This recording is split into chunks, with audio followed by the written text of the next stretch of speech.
Hola, hola. Ya, vamos a partir al tiro porque no tengo mucho tiempo y traigo una clase un poquito más larga, ¿no? Pero bueno, un módulo de 45 minutos está bien, no es lo recomendable, ¿no? Yo, de hecho, debiera hacer clases más breves, ¿no? Así que a ver cómo me va. Eh, Chicos, si ustedes se fijan en los acuerdos que hicimos en las primeras clases, yo tenía una propuesta de evaluación que era distinta, la he ido ajustando, ¿no? En el sentido de tratar de favorecer que le rinda a usted el tiempo, en fin. La única forma de evaluar esta segunda etapa va a ser siempre en el contexto y en el formato de portafolio, en el que ustedes van a tener que sumar el registro de las clases, qué sé yo, de las mismas presentaciones que tuvimos, ahora a propósito de los casos que expusieron.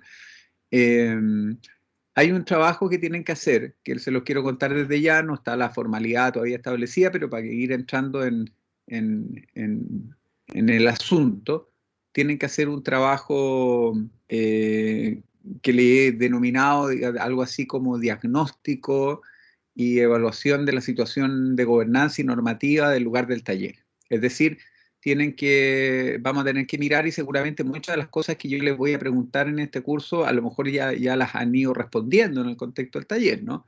Vamos a preguntar por la gobernanza, ¿no? O sea, vale decir quiénes son los agentes públicos, ¿no? Los ministerios, el gobierno local, los distintos departamentos, el gobierno regional, qué sé yo, organismos de la sociedad civil, algunas corporaciones, fundaciones que puedan estar interesados, que puedan constituirse como grupos o agentes de grupos de interés o agentes, digamos, la propuesta que ustedes están desarrollando, quién es el sector privado, ¿no? Cuáles son los mercados, los negocios que están siendo de alguna manera incididos, ¿no? A través de las propuestas que ustedes hagan de taller, ¿no?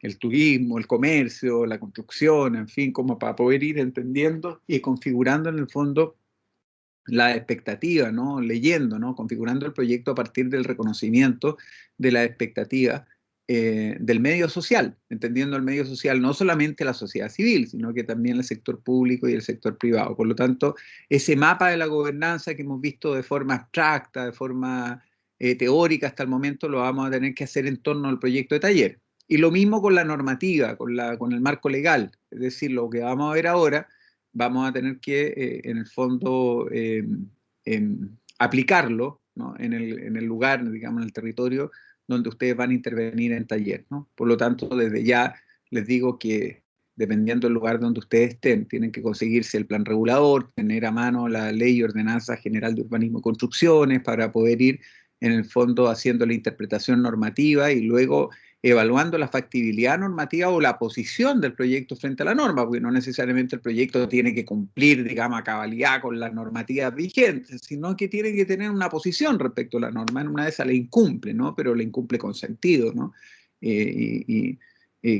Con un sentido tal que pudiéramos como profesores, ¿no? Entiendo que están con Francisco Azagra, qué sé yo, ¿qué otros profesores tienen, chicos?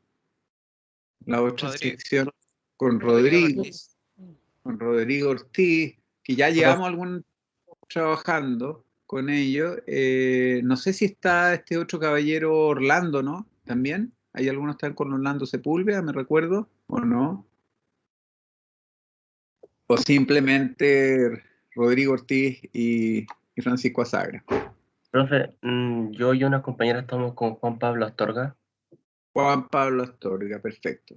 El señor del portafolio, ¿eh? Es el que nos piden los portafolios y todo eso, ¿no? Así que, ya, bueno, Profe. ¿Me escucha? sí. Lo que pasa es que yo estoy en taller 4. No importa, no importa, por eso le digo, usted, por ejemplo, en Taller 4, ¿qué proyecto está haciendo? ¿O en qué Estamos está? haciendo proyecto y barrio. Ah, genial, genial, genial, pero tiene un lugar, ¿o no? Sí, sí. Ya, pues entonces las mismas preguntas tiene que hacérselas para ese lugar y le va a Ya. ayudar para taller, le va a ayudar para taller. Y en el caso de Asagra, ¿en qué lugar están trabajando?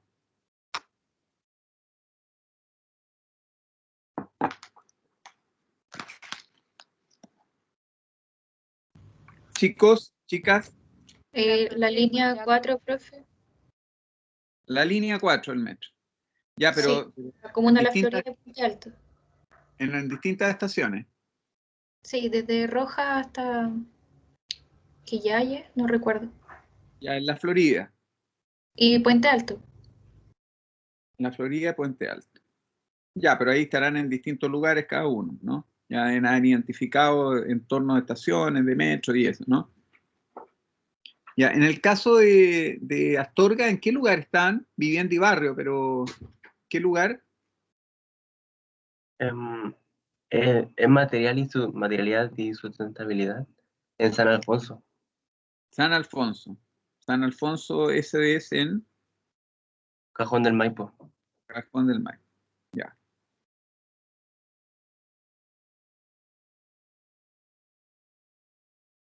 Ya. ¿Y los que están con Ortiz? Zona centro de Santiago. Personalmente, no sé cuántos de mis compañeros están aquí, pero donde está San Borja en mi caso. Ya, ya, el centro de Santiago.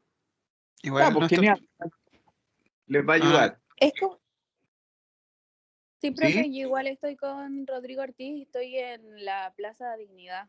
Es como, son como ese fragmento, como Providencia, Recoleta y Santiago Centro, como los barrios que están por ahí. Ya, perfecto. Perfecto. Bueno, entonces empiecen a pensar, porque les voy a preguntar, en el fondo por el mapa en el caso de la Plaza de la Dignidad es súper complejo, ¿no? Porque la gobernanza somos todos, ¿no? Estamos todos involucrados ahí, ¿no? En el fondo, la gobernanza, la primera pregunta para la gobernanza, bueno, no me voy a ir por la rama ahora si les traía otra cosa, ¿no? Pero solamente voy a introducirlo, ¿no? Eh, la pregunta por la gobernanza es la pregunta por los grupos de interés. Es decir, lo que uno se pregunta, bueno, ¿quiénes están interesados en este proyecto?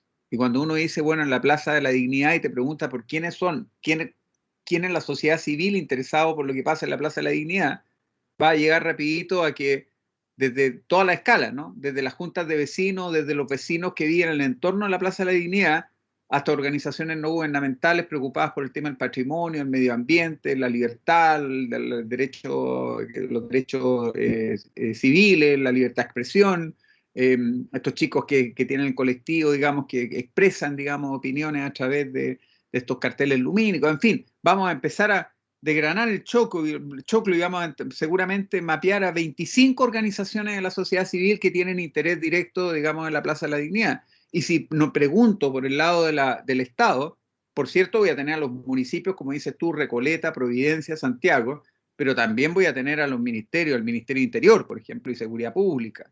Voy a tener al Ministerio de Vivienda y Urbanismo, ¿no?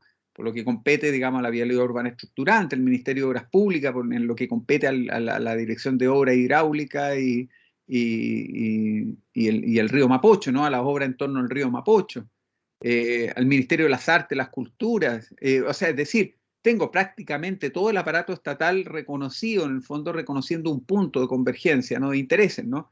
Y si me pregunto ahora por el lado de la empresa privada, ¿no? De los operadores del mercado, por cierto, todo, ¿no? Desde los operadores del comercio, el turismo, la Cámara de la Construcción. eh, entonces, es bien interesante. ¿Tú te acuerdas, Caroline? Fue contigo que hicimos justamente un juego de roles a propósito de la Plaza de la Dignidad. El No, año lo hicimos pasado. pasado, ¿no? Y parece que yo llegué Ya. como cuando presentaron. Claro, Sí. que lo hicimos así. Sí, porque en el fondo, para entender en el fondo esta mirada, entonces dividimos el curso, pero era otro curso, no era este curso, era el curso de De diseño, diseño. justamente para entender las demandas de diseño, pero el concepto de gobernanza es aplicable también en todos los sentidos, ¿no? En ese minuto, claro, los chicos les pedimos que como simularan ser representantes de la sociedad civil, del Estado o de la empresa privada, ¿no? Y distintos agentes, ¿no? Entonces, hubo un chico que era la alcaldesa Matei, porque era muy divertido, ¿no? Que no era necesario que personificaran a alguien real, pero fue su decisión, ¿no? Entonces era bien interesante verlo debatir y plantear en el fondo a la alcaldesa, en el fondo sus puntos, versus un representante del Ministerio del Interior o el alcalde o, ¿no? del Colegio de Arquitectos, que como está ahí cerca, también teníamos al Colegio de Arquitectos participando del debate, ¿no? Era bien interesante, entonces de eso vamos a hablar.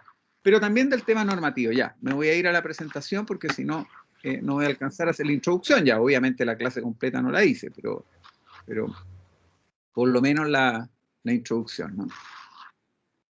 Entonces, ¿se entiende, chicos, lo que vamos a hacer ahora? ¿No? Entonces, cualquier cosa que estemos hablando en adelante, tienen que preguntárselo en torno del proyecto del lugar de intervención. ¿Se entiende? No se supone, chicos, que en lo formal, solo la tercera unidad del curso es integrada al taller, ¿no? Pero la verdad que nosotros, yo vengo esta es la segunda versión del curso que me integro al tiro, ¿no? La segunda unidad. Pasa la primera unidad y después ya estamos integrados al taller. De alguna manera, ¿no? Y las últimas entregas ustedes saben que se evalúan de forma integrada, ¿no? En fin, ¿se ve la presentación, me imagino, Caroline? Sí, se ve. Ya. Falta pasarla como a pantalla completa. Ahí estoy.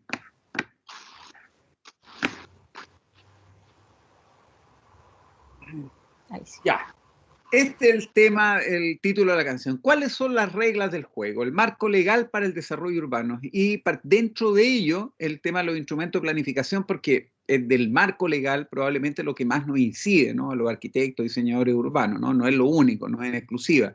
Ya les voy a explicar cuándo inciden también otros cuerpos jurídicos, pero por ahora hoy día vamos a concentrarnos seguramente en lo más importante, ¿no? En aquella parte de la ley, digamos, que regula por lo menos, ¿no? Yo diría el 90% de los aspectos de toda nuestra quehacer, ¿no? De todo lo que nosotros hacemos, los arquitectos, ¿no? En materia de diseño urbano, arquitectura, en fin, tenemos que estar atendiendo principalmente la Ley General de Urbanismo y Construcciones, pero atento también a otros cuerpos jurídicos que, dependiendo del caso, del tipo de programa que estemos desarrollando, la envergadura del proyecto, en fin, tenemos que también en el fondo enmarcarnos, ¿no? Comprender, digamos, y respetar en el fondo otros cuerpos jurídicos también, ¿no? Vinculados con el tema del patrimonio, el medio ambiente, en fin, ya lo veremos.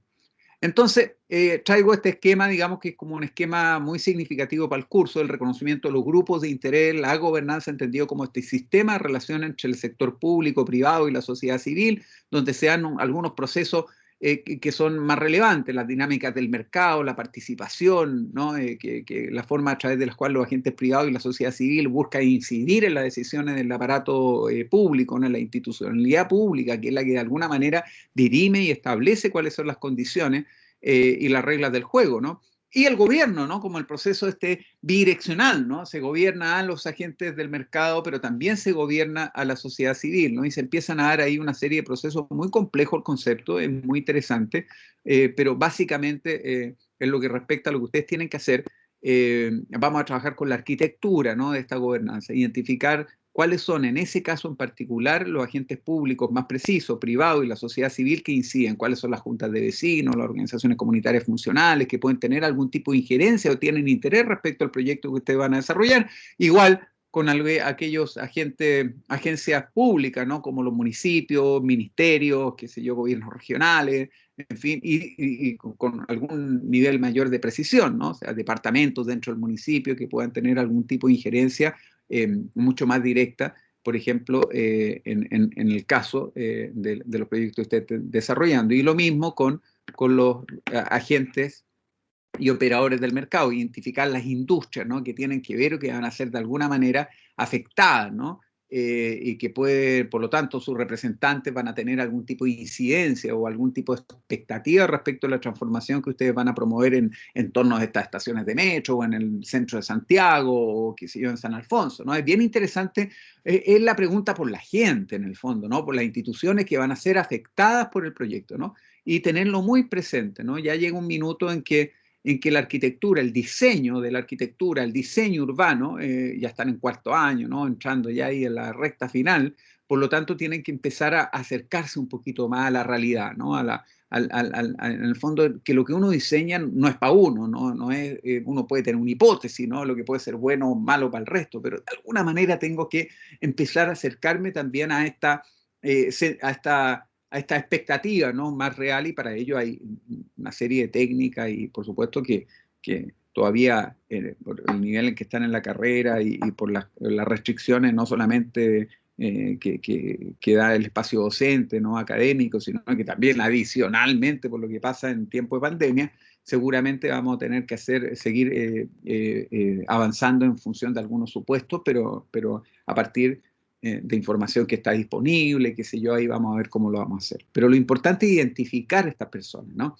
Ahora, también les dije al principio de este curso que un elemento central, que en el fondo para que se den estas relaciones, ¿no? Y se perciban justas entre el Estado, la sociedad civil, los operadores del mercado, tiene que haber reglas del juego, ¿no? Y estas reglas tienen que estar claras, ¿no? Cuando estas reglas se perciben justas, entonces se da la gobernabilidad. ¿Se acuerdan que era como el resultado de la gobernanza? Si el sistema de relaciones anda más o menos bien, pueden haber conflictos menores, pero la institucionalidad, que se logran resolver, hay dispositivos para resolver esos pequeños conflictos, bueno, sigue marchando la ciudad, por decir que estamos hablando de la gobernanza urbana, pero de repente, si esas reglas del juego no se perciben justas, ¿no? Como pasó, por ejemplo, en el estallido social, donde el común de la gente dijo, bueno, el gobierno está gobernando para los empresarios, no está en el fondo atendiendo las necesidades de la sociedad civil, del pueblo, llámenle como quieran, ¿no?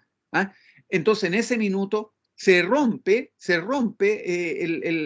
la comunicación, el diálogo, y no hay ninguna institución que logra resolver ese conflicto, se transforma en un conflicto mayor y se rompe la gobernabilidad y se paraliza el país. Luego encima viene el COVID-19, ¿no? Entonces, ¿qué es lo que pasa ahí?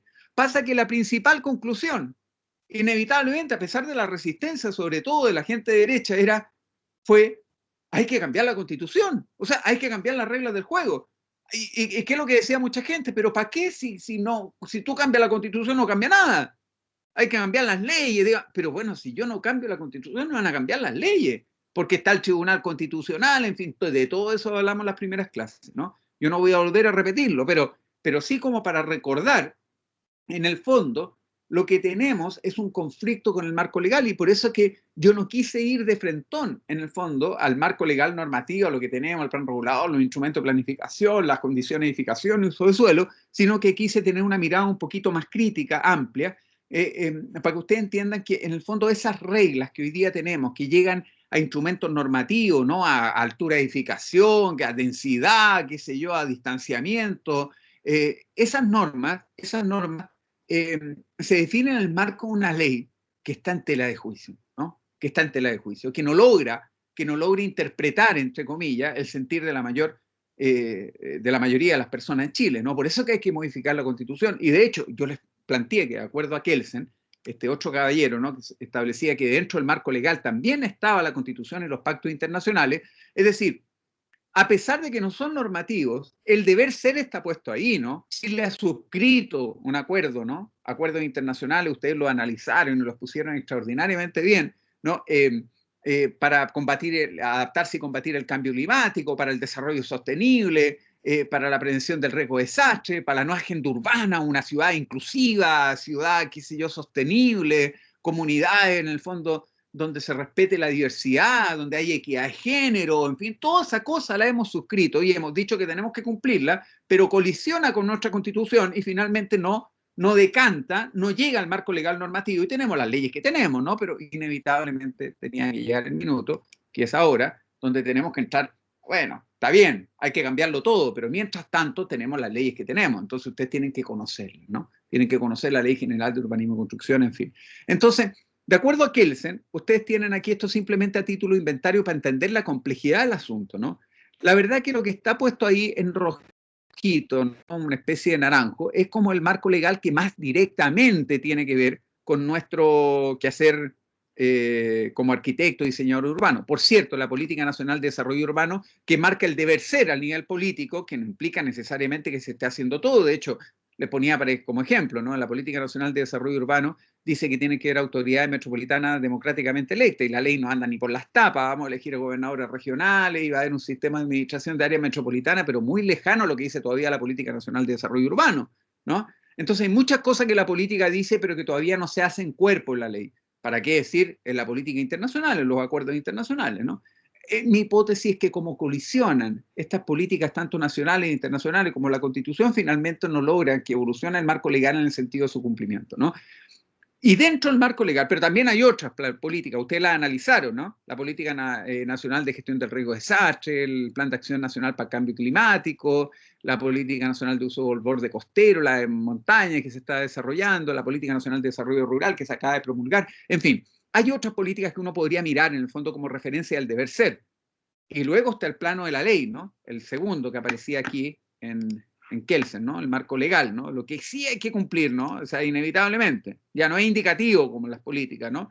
Y en el caso del marco legal, claramente lo que resuelve, ¿no? El marco legal que resuelve el 90% de nuestras solicitaciones, nuestros requerimientos como arquitecto, como diseñador urbano, es la Ley de Ordenanza General de Urbanismo y Construcciones. Pero en su marco, la definición de los límites urbanos, los IPT, los Instrumentos de Planificación Territorial, los Planes Regionales de Desarrollo Urbano, los Planes Reguladores Intercomunales, Metropolitanos, Comunales, la Ley de Copropiedad Inmobiliaria, que ustedes habrán escuchado hablar, los Distritos de Integración Social Urbana en propuesta de ley. Hoy día, no sé si ustedes se habrán enterado, pero se está discutiendo desde hace un par de años, ¿no? Y de manera con mucha efervescencia, ¿no? Con mucha discusión, con mucho debate. Me ha tocado estar en varios de esos debates. Una ley de integración social urbana, a propósito de los temas que estamos viendo acá y el tema que le fascina y le interesa a Caroline, ¿no? Que modifica la Ley General de Urbanismo y Construcción en ese sentido. Hace poquito hubo otra ley, ¿no? La ley que se le llamó la Ley Cabal, ¿no? La Ley de Transparencia en Mercado Suelo, que también modificó la Ley y Ordenanza General de Urbanismo y Construcción en algunos capítulos, ¿no? Apuntando en una mayor transparencia en la definición de los instrumentos de justamente los planos reguladores, en fin. Pero bueno, todo eso ya está en la ley, ¿no? Y por lo tanto, observando la ley, nosotros tenemos resuelto esta Ley General de Urbanismo y Construcciones y en su marco los planos reguladores, los instrumentos de planificación territorial. La verdad que estamos cubriendo el 90% de nuestras solicitaciones. Pero hay veces en que de pronto nosotros nos involucramos con proyectos que desarrollan programas productivos, ¿no? O sea, vale decir, arquitectura industrial, por decirlo de alguna manera. Y en ese caso, por tratarse de proceso productivo, tenemos que observar también las definiciones que establece la Ley de Base General la Ley de Bases Generales del Medio Ambiente, ¿no? Porque tenemos que cumplir con un proceso de calificación ambiental. También en el caso de los proyectos de alta carga ocupacional, como por ejemplo el proyecto de lo que denominaron ustedes hace un ratito atrás, el proyecto del conjunto armónico de Bellavista, ¿no? De la Universidad de San Sebastián, o el proyecto de Polman, ¿no? Que eran proyectos de arquitectura que tienen que cumplir con lo que definen el plan regulador y la Ley de Ordenanza General de Urbanismo y Construcciones, pero además debieron pasar por un proceso de calificación ambiental, que ninguno de los dos mencionó, dicho sea de paso. A eso es lo que me refiero con las imprecisiones de pronto en la exposición, ¿no? Pero bueno, estamos acá para ir respaldando también, apoyándolo en eso, ¿no? Si es que estamos de repente en un área patrimonial, también tenemos que apelar a otro tipo de leyes, ¿no? Que están por ahí, la ley de monumentos nacionales, ¿no?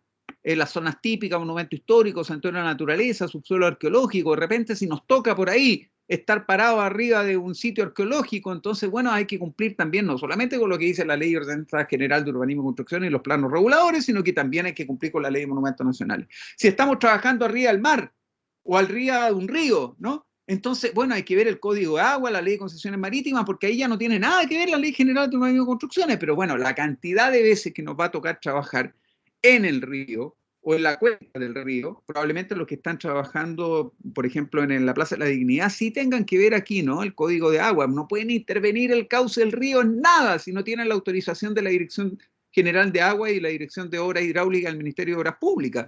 Y si no cumplen con la Ley de Concesiones Marítimas.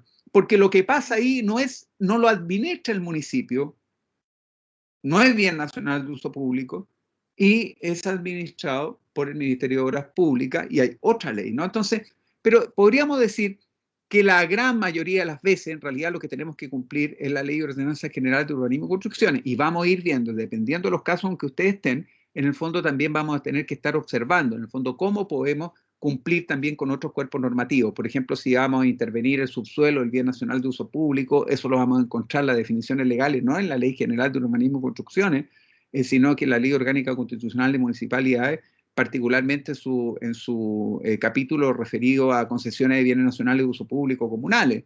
O si queremos intervenir con una concesión en una plaza, podemos observar esa misma ley o la Ley de Concesiones de Obras Públicas, ¿no? Es decir, podemos Si estamos fuera del límite urbano, tenemos que observar más bien las disposiciones que establece el Ministerio de Agricultura, por ejemplo, a través de su cuerpo normativo más incidente en materia de definición de loteo, digamos, agrícolas, rurales o predios rústicos, el 3516, que se refiere a las parcelas de agrado, que no tiene nada que ver con la Ley de Ordenanza General de Urbanismo y Construcciones, para muchos de nosotros una distorsión, porque finalmente se hace una especie de ciudad, en el fondo, aprovechando una ley del Ministerio de Agricultura que se refiere a otras cosas.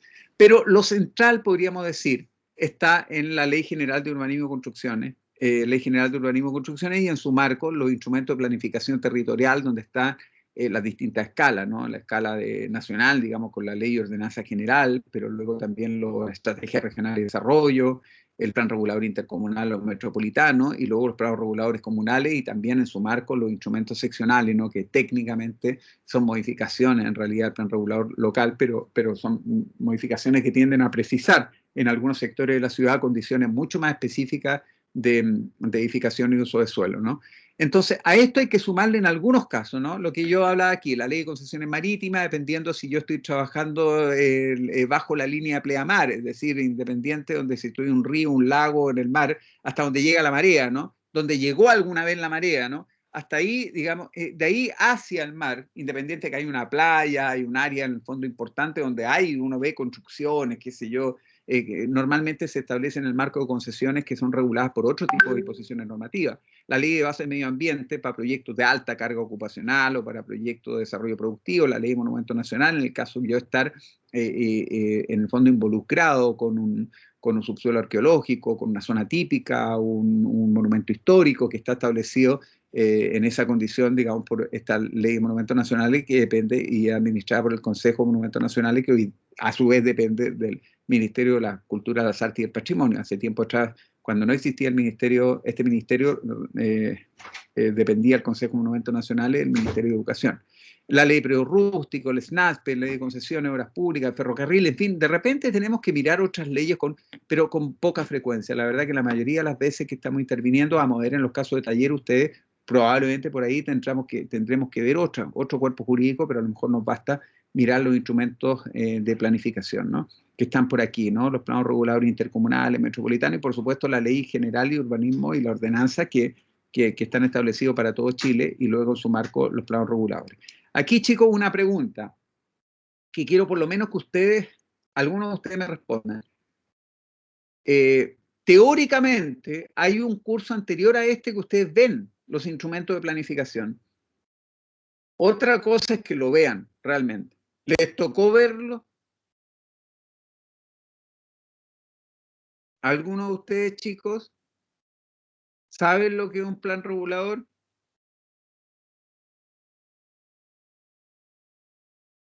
Caroline, ¿le puedes preguntar aleatoriamente a alguno de los que están en la sala?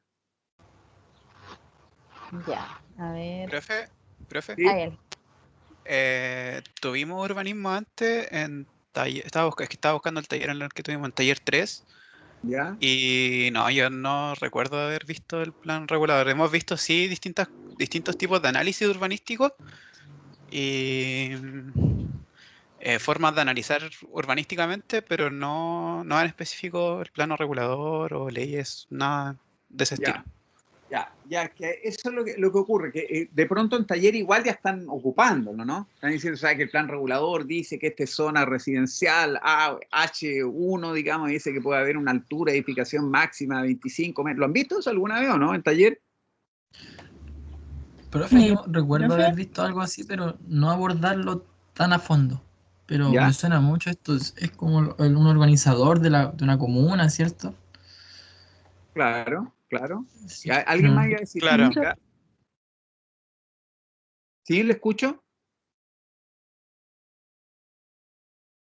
Hay una chica que dijo algo por ahí.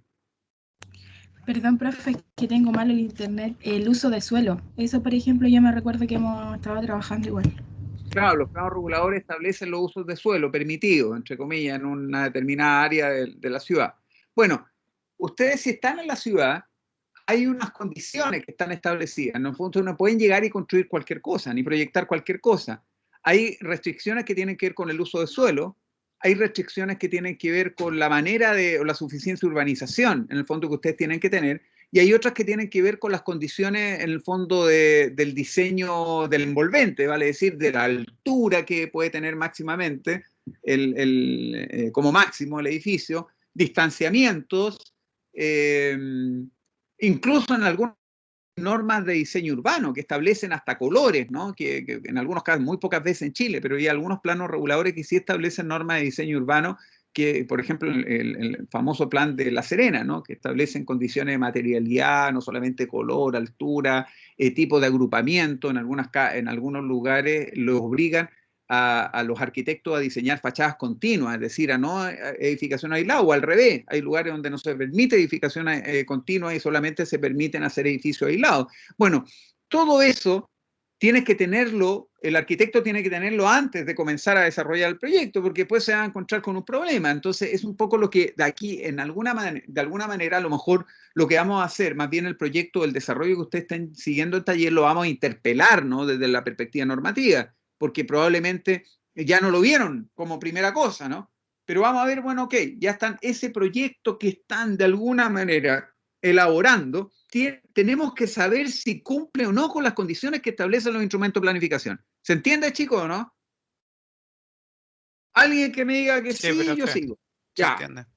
Entonces, esto es binario, chicos. Ahí no lo van a, probablemente con lo que yo explico hoy día, esto es una introducción, ¿no? Pero vamos a estar varias semanas trabajando en esto, ¿no? Para que se vaya entendiendo cada vez más. Bueno, vamos a partir. Lo primero es distinguir que la ley deja mucho que desear. Eso ya como corolario de la primera unidad, ¿no? ¿Ok? Pero la ley que tenemos, ya.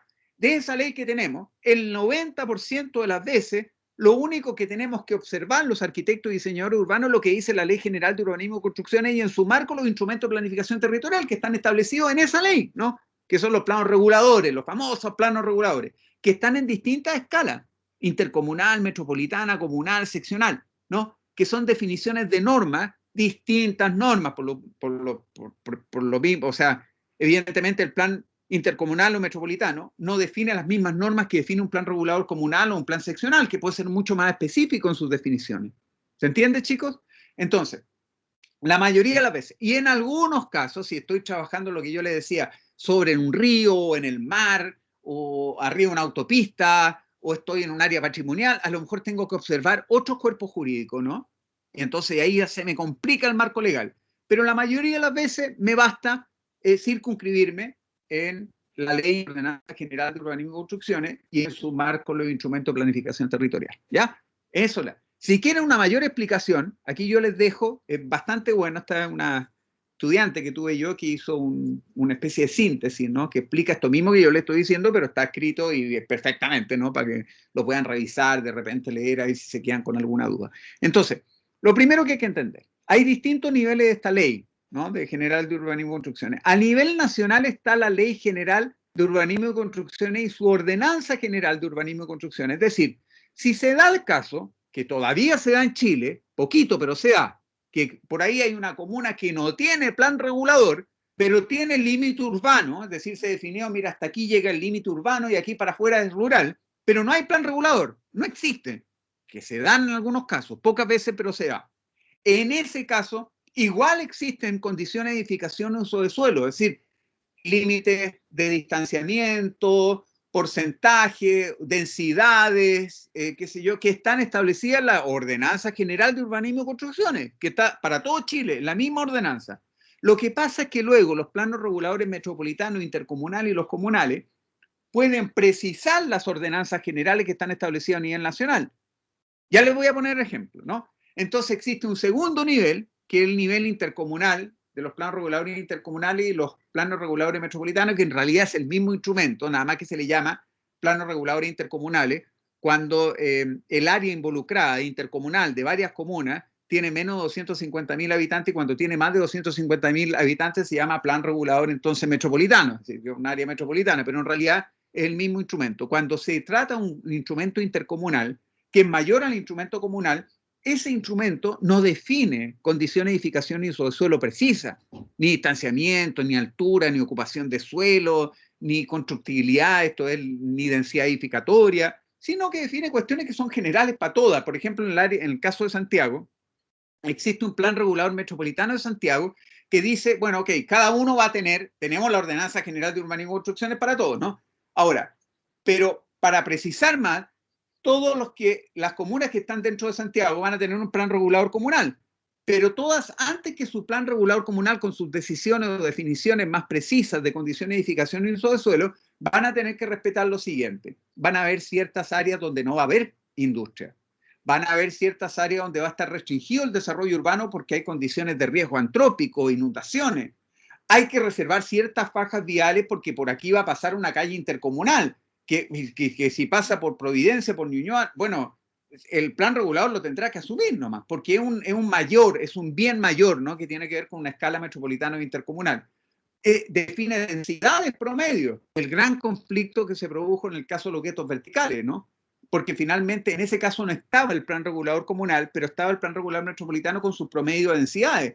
Y como no había un plan regulador comunal porque se produjo un vacío legal, ustedes creo me parece lo explicaron, ¿no? La semana antepasada, cuando les tocó explicar el caso de los guetos verticales, entonces en ese caso solamente regía la densidad mayor promedio que estaba establecida a nivel metropolitano, y eso implicaba finalmente que se podía construir cualquier altura y digamos prácticamente sin ningún tipo de restricción. Entonces se dan de repente algunos conflictos, ¿no? Entre estas distintas escalas, porque se supone en la escala intercomunal o metropolitana que existe una escala que precisa, ¿no? Pero cuando se da un vacío que no precisa, entonces esta norma de la metropolitana o intercomunal es extraordinariamente general y no alcanza a establecer las definiciones que se requieren, y se generan conflictos como en el caso de los guetos verticales.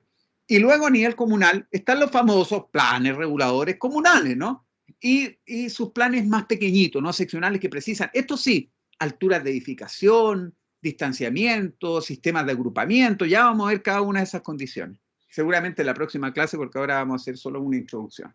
Entonces aquí un ejemplo, para que lo tengamos claro. Por ejemplo, este plan que está acá arriba, este es el Gran Concepción. Aquí hay varias comunas. Aquí está Concepción, está Talcahuano, está Chiguayante por acá, aquí al frente está San Pedro de la Paz, no me acuerdo, Hualpén, la comuna que está al lado entre Talcahuano y Concepción, Penco, no sé qué otra comuna ve, son como 8 comunas, digamos, que están involucradas, y hay un instrumento mayor que uno ve, está lleno de colores, pero son puras áreas generales, ¿no? En el fondo lo que le están diciendo a los planos reguladores son, mira, aquí tiene que haber un cierto promedio de densidad, o aquí no me va a poder construir porque hay un área de reserva en el fondo natural, ¿no? O hay un área de riesgo antrópico, entonces no vaya al plan regulador a definir una cosa más precisa porque que no considere esta condición general que le está poniendo el plan regulador intercomunal, pero en general son normas muy generales, chicos, ¿eh?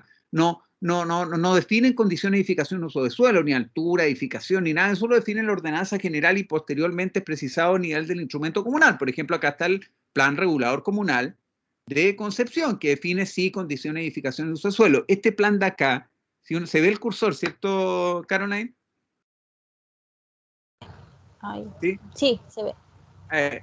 Este plan regulador de acá está, a ver si no me equivoco, me parece que como por aquí, a ver, claro, acá están los puentes, por aquí está eso, es un pedacito así, aquí está Concepción, y todo el resto son 8 comunas, digamos, que tienen este plan regulador intercomunal. Y después dentro de Concepción, en este pedacito que está aquí, está el proyecto que tuvo a mi cargo, donde se define una norma mucho más precisa que el plan seccional de Rivera Norte, que es este pedacito aquí. Y que aquí, en el plan intercomunal, es ese pedacito aquí. Entonces, claro, aparentemente es lo mismo. Se ven los colores y todo eso, pero en realidad estos son normas, el del intercomunal, normas muy generales. Como yo les decía, promedios de densidades, restricción del uso urbano, digamos, por condiciones de riesgo antrópico, valor patrimonial, natural, condiciones, por ejemplo, hay un aeropuerto y por lo tanto hay un cono de aproximación que está de hecho puesto ahí está el aeropuerto, ahí, y está el cono de aproximación, por lo tanto los planos reguladores tienen unas limitaciones respecto a la altura que está establecido por el nivel metropolitano, y algo le agarra, ¿no? A Concepción creo que no le agarra nada el cono de aproximación, para nada, ¿no? Pero las otras comunas, Talcahuano, Hualpén, sí son afectadas por el cono de aproximación del aeropuerto, por ejemplo. vialidades, ¿no? Algunas vialidades intercomunales que después tienen que ser acogidas por los planos reguladores locales, pero no establece este instrumento acá de la escala intercomunal condiciones de edificaciones y uso de suelo, sino son condiciones mucho más generales. En cambio, en el plan regulador comunal se establecen condiciones de edificación y uso de suelo, que es este nivel de acá abajo, y luego en el plan seccional se pueden precisar, y pueden haber muchos planes seccionales dentro de una comuna. Esos son más o menos las 3 escalas. Felizmente hoy día, chicos, hay una buena noticia, que, a ver qué hora es, que Caroline tiene la... Como 2 minutos pasadita las 2. No, 4. Ya, vamos a terminar el tiro. Y vamos a seguir la próxima clase. Felizmente hoy día, las condiciones de edificación y uso de suelo que vamos a revisar en la próxima clase están en un documento que yo les voy a compartir, que es la UGUC ilustrada. Pero les voy a compartir, chicos, no está en PDF.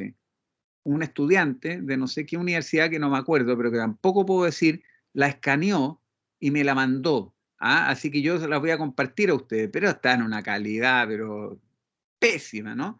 Pero lo otro sería comprarla, pues. Yo no la tengo, no la tengo. Pero tengo algo mejor. Tengo las láminas originales de una chica que yo leí, Patricia Sommer, que yo fui profesor de ella, hoy soy viejo, soy profesor de todo el mundo, ¿no? Que fue la que redactó la UGUC ilustrada. Y yo tomé algunas láminas de ella, ¿no? De unas presentaciones que compartió algún tiempo atrás, digamos, y con ello yo le voy a explicar algunas cosas sobre los parámetros normativos ya la próxima clase, porque ahora se acabó. Pero todo eso está muy claritamente explicado, en el fondo, en esta UGUC ilustrada, digamos, que tiene por lo menos un par de años. ¿Tú la tienes, Caroline, o no? No, pero tengo ya 2 amigas al menos que la han comprado, así que... Claro, yo porque le voy a mandar... no es muy barata, creo. No, pues no, pero yo la tengo escaneada, así que se las voy a compartir. Mira, pero está en mala resolución, pero entre tenerla y no tenerla, preferible tenerla, ¿no? Así que, bueno, lo vamos a dejar hasta acá. Felizmente también, esto es tan complejo, chicos, lo del plan regulador metropolitano, intercomunal, comunal, y que hay otras leyes que son de monumentos nacionales, del, qué sé yo, del proceso de calificación ambiental, que cuando uno es arquitecto ya y está en el ejercicio de la profesión, sabes que en realidad irse a meter a un municipio a mirar lo que dice el plan regulador y no vaya a hacer cosas que entre medio hay un seccional que precisa la norma. ¿Y cómo sabes tú que hay una norma más precisa? O que a lo mejor hay una norma del plan regulador metropolitano, o hay algo que no estoy observando de otro. Entonces, para no enredarse, o para no enredarnos, lo que hacemos los arquitectos, vamos al municipio y pedimos este certificado, que es el famoso CIT, Certificado de Informes Previos, ¿no?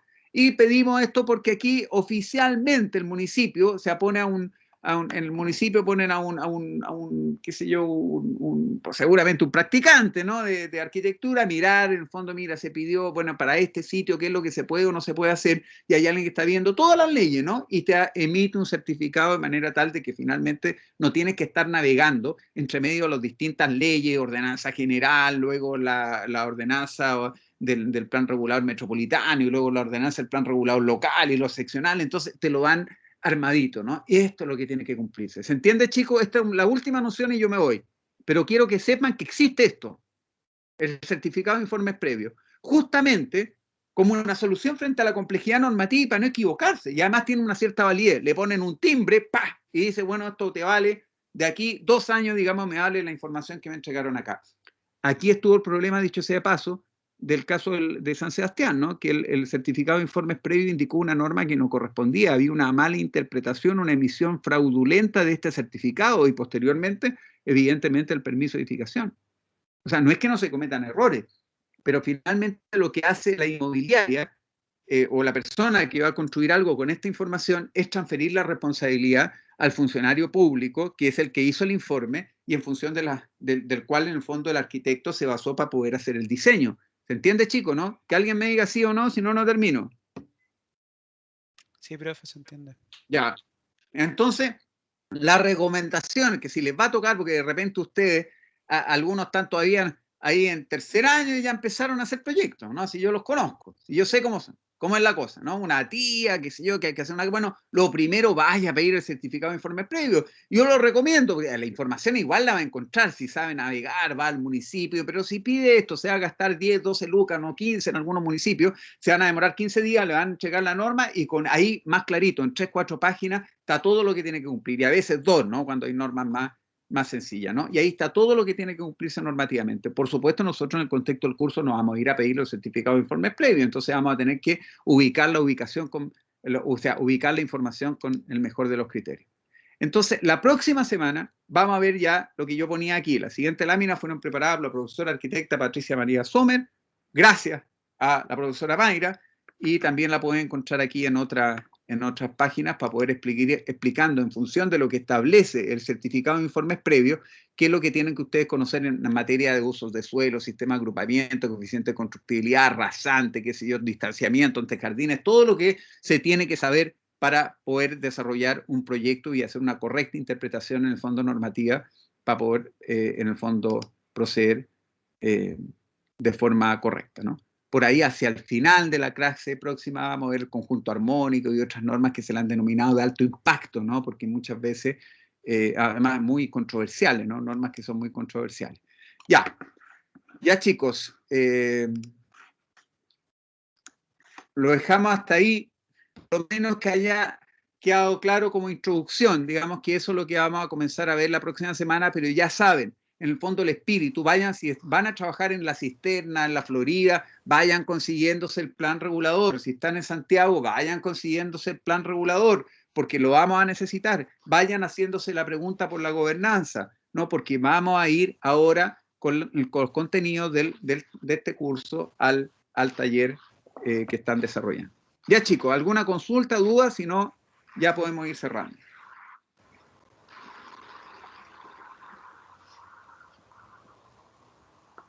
No me voy si no se despide alguien de mí. Chao, profe, que esté muy bien. Bueno, muchas gracias, profe. Gracias. Ya. Entonces, la próxima semana, mucha atención, chicos, porque esto es bien importante, es clave, es de los contenidos que ustedes necesitan comprender. Ya están en cuarto año ya, ¿no? Así que espero que haya asistencia completa y harta participación en la próxima clase. ¿Ya? Vale, profe, Igual, muchas gracias. No sería mal ejercicio, a pesar de que se cobre, el pedir algún certificado de informes previos, ¿no? Yo creo que está online, ¿no? Por ahí alguien, no sé, pues igual eso es plata, Carolina. Sí, es verdad. Bueno, en algunos municipios es gratis. No sé, bueno. ¿Sí? Averigüen. Si es que algunos, sí. A mí me ha pasado que en algunos, no sé, quizás más rurales puede ser que no cobren. Tienen distintos valores, de hecho, ¿eh? No vale Sí. lo mismo. Sí. Eso está establecido en la ley. Ya, chicos, nos vemos entonces. Caroline, ha sido un Profe. agrado. Felicito por su trabajo y nos vemos la próxima semana. Así que Ya. La Chao, grabación. profes, que estén bien. Chao, que estén bien. Chao. Chao. Ay.